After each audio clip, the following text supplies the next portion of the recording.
Hey you mob, good morning.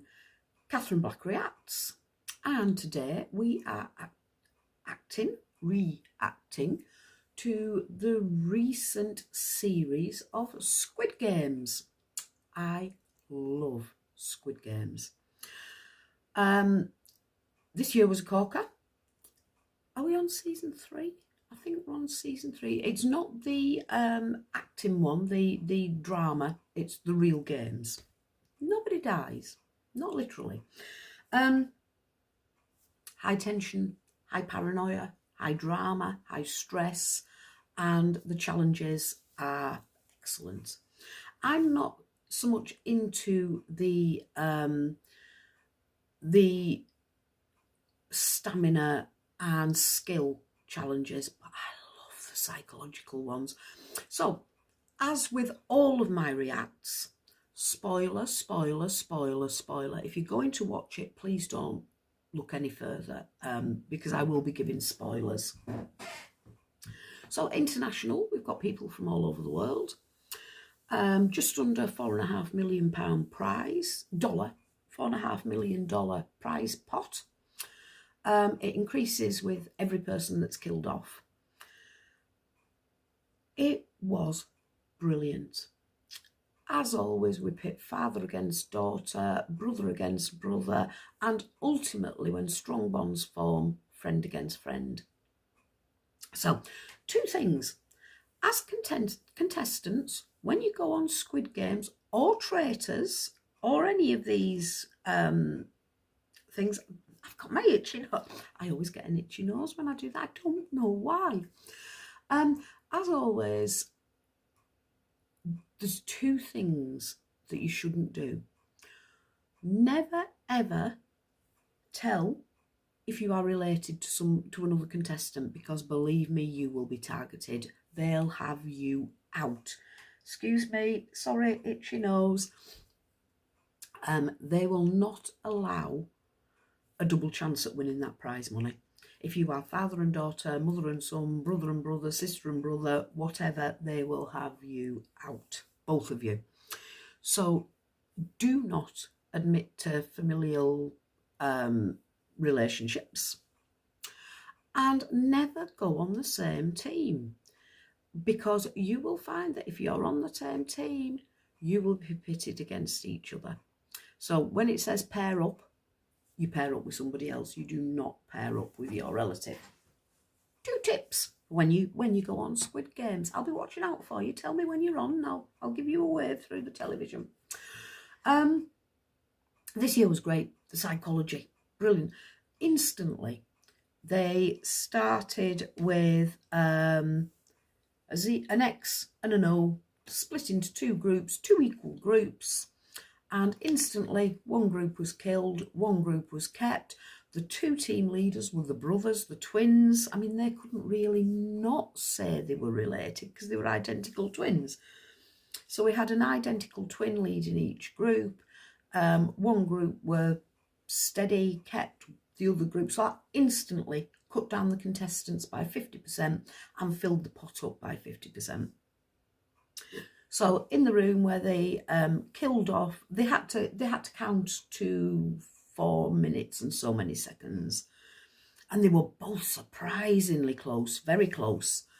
Or was that one of the later games?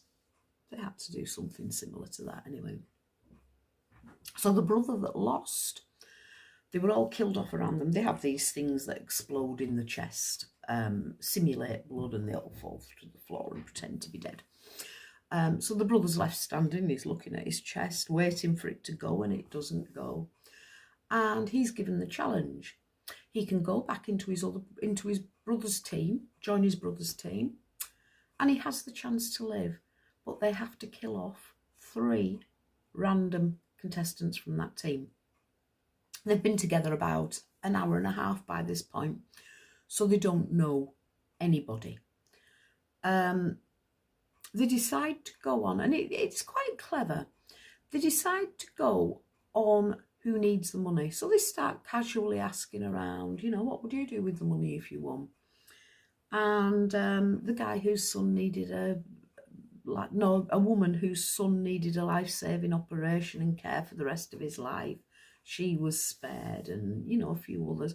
And then somebody who just wanted to go and nights out and cocktails with the girls, they were killed off. And so it progresses. Some great psychology. Mingle. That game is brutal, where they're on the roundabout and Squid Game shouts out a number. They have to form a team of that number and then run into a room and stop anybody else getting in. That is brutal. And, you know, they can do big numbers when there's few people left and small numbers when there's a lot of people left. And that is just pandemonium. So, yeah. Squid Games, give it a go. The winner was a lovely little underdog from the Bronx. I lost my winner very early on. I liked a guy called Peter. He was young, he was good looking, he was a charming chappy, and I just wanted him to win the money and go on to have a good life with it. He went very early on, of course he did. When I pick somebody out, it's the kiss of death for them. So this little girl from the Bronx, who was bullied quite severely in one game, in the Snakes and Ladders game, she got bullied, not by one set of people, but by two. She had her brother in the game. Her brother was knocked out. Her brother sacrificed himself for her. It came down to who was the stronger player, who was the most socially integrated player. He was introvert, she was extrovert, and they decided by themselves. They were in a team, they paired off, big mistake. They were in a team together and they decided between themselves that he was going to sacrifice the game. So it was the marbles game and he forfeited to let her win, which was sweet. She went on to win the whole thing. And that was this year's Squid Games. Intensely psychological, intensely dramatic, pitting people off against each other, forming alliances, breaking alliances, trust and disloyalty. Woohoo! Good game. Give it a go. BBC One in the UK, and it's running at the moment. Well, it's finished. It's finished, but the series is still there to be viewed. Thank you very much. Nice chat.